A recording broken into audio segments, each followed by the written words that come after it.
Welcome to Raji Murali vlogs channel. நம்ம அந்த பதிவில் பார்க்க போகிறோம் சக்தி வழிபாடு. அதில் திரிபுர பைரவி தேவி பகுதி 9 போட்டிருந்தேன். அதில் மீதி பாதி பகுதி இப்போ சொல்ல போகிறேன். இதுக்கு முன்னாடி 9 பதிவுகள் போட்டிருக்கேன். பார்க்காதவங்க நான் பிளேலிஸ்ட்டில் முதலேருந்து பாருங்கள். மற்ற பதிவுகளையும் பாருங்கள். சிவபெருமான் திருவிளையாடல் இருக்குது, திருப்பதி திருவிளையாடல் இருக்குது, 51 சக்தி பீடங்கள் பற்றி போட்டிருக்கேன். பாருங்கள், மற்றவங்களுக்கு ஷேர் பண்ணுங்கள். உபநிடதங்களில் நான்முகன் சிருஷ்டி செய்ய தொடங்கும் போது தவம் செய்தார். அந்த யோக சக்தியே பைரவி என்று கூறுகின்றன. தபஸ் என்பது கிரியை. ஆகவேதான் அம்பாளையும் கிரியாசக்தி என்று போற்றுகின்றோம். வேதங்களும் இவளையே பைரவி என்றும் அக்னி துர்கை என்றும் போற்றுகின்றன. மேலும் இவளை சிவப்பு நிறமாகவும் தவத்தினால் பிரகாசிப்பவளாகவும் கர்ம பலத்தினால் அடையப்படக்கூடியவளாகவும் போற்றுகிறது. பைரவம் எனில் அச்சம் ஊட்டுவது என்றும் பொருள். மண்டையோட்டை காட்டி மரண பயம் எத்தகையது என்பதை தேவி உணர்த்தினாலும் அவள் அன்பே வடிவானவளாக திகழ்வதால் அதன் மீது இரத்தத்தை காட்டி சாகா நிலையில் இருக்கும் உயிர் சக்தியை அளிப்பவள் என்பதையும் உணர்த்துகிறாள். இவளே துர்கா தேவியாகவும் திகழ்பவள். நம் உடலில் மூலாதாரத்தில் உபாசிக்கப்படுபவள் இந்த திரிபுர பைரவி. ஆதாரம் சிறப்புடையதாக இருந்தால்தான் அதன் மேலுள்ளவைகளும் சிறப்பாக இருக்கும். எல்லாவற்றையும் தாங்கும் தேவியின் திருவருளால் ஆரம்பம் தெய்வீக சக்தியுடன் இருப்பின் முடிவும் தெய்வீகத்திலேயே சிறப்புடன் முடியும். முதல் கோணல் முற்றிலும் கோணல்.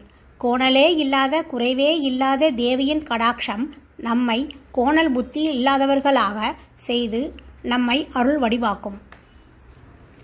சிவந்த பட்டாடை உடுத்தி 1000 சூரிய பிரகாசத்துடன் கபால மாலை தரித்து கைகளில் ஜபமாலை, புஸ்தகம், வர அபய முத்திரைகள் தரித்து புன்முறுவல் பூத்த திருமுகத்தினலாய் முக்கண்களையும் சந்திர கலையையும் ரத்ன கிரீடத்தையும் தரித்த திரிபுர பைரவி எப்போதும் தன் அடியவரை காப்பவள்.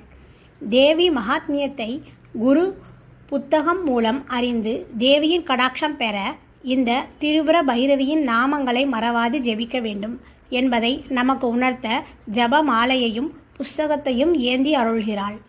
இவளே நமது 6 ஆதார கமலங்களை மலரச் செய்ய அருள் புரிபவள். பஞ்சபூதங்களையும் இயக்குபவள். இந்த திரிபுர பைரவி வித்யையில் புவனேஸ்வரி பைரவி, கமலேஸ்வரி பைரவி, சைதன்ய பைரவி, ஷட்கூடா பைரவி, சம்பத் பிரதா பைரவி போன்ற பல உப மந்திரங்கள் காணப்படுகின்றன. இந்த திரிபுர பைரவி தேவியை மூலாதாரத்தில் தியானிக்க வேண்டும். பிரம்மச்சரியத்தோடு இவளை ஆராதிப்பவர்களுக்கு அமானுஷ்ய சக்திகள் கிட்டும். முக்காலங்களையும் உணரும் சித்தி கைகூடும். பொய் கூறாமல் இவளை உபாசனை புரிந்தால் சொல்லும் வாக்கு பலிக்கும். கிரியாசக்தி உடையவளாதலால் தன் அடியார்களின் காரியங்களை தடையின்றி சிந்திக்கச் செய்பவள். இந்த தேவியின் மந்திர ஜபம் செய்பவர்கள் எல்லாவித பீடைகளில் இருந்து விடுதலை, சகல சம்பத்துக்கள், உலக ஞானம், வேத ஞானம் போன்றவற்றோடு முக்தியையும் தரும். இத்தேவியின் அருட்கருணை என்னும் பார்வையால் எண்ணியது நிறைவேறும். இந்த தேவி ஆன்மீக சாதனையின் இடையில் ஏற்படும் தடங்கல்களை முறியடிப்பவள். சண்டி தேவியை போன்றே கோபம் கொண்டவள். ராஜ யோக வழியை பின்பற்றும் பக்தர்கள் இவளை பிரதானமாக வழிபடுகின்றன. மேற்கு வங்காளத்தில் உள்ள கரதோயதா யுகாத்யா எனும் இடத்தில் இத்தேவிக்கென தனி கோயில் அமைந்துள்ளது குறிப்பிடத்தக்கது. திரிபுர பைரவி காயத்ரி மந்திரம். ஓம் திரிபுராயை ச வித்மஹே பைரவியை ச தீமஹி தன்னோ தேவி பிரசோதயாத். ஓகே ஃப்ரெண்ட்ஸ், இந்த பதிவு பிடிச்சிருந்தா லைக் பண்ணுங்கள், கமெண்ட் பண்ணுங்கள், மற்றவங்களுக்கு ஷேர் பண்ணுங்கள். அடுத்த பதிவு சின்ன மஸ்தா தேவி அடுத்த பதிவில் பார்ப்போம். Thank you friends.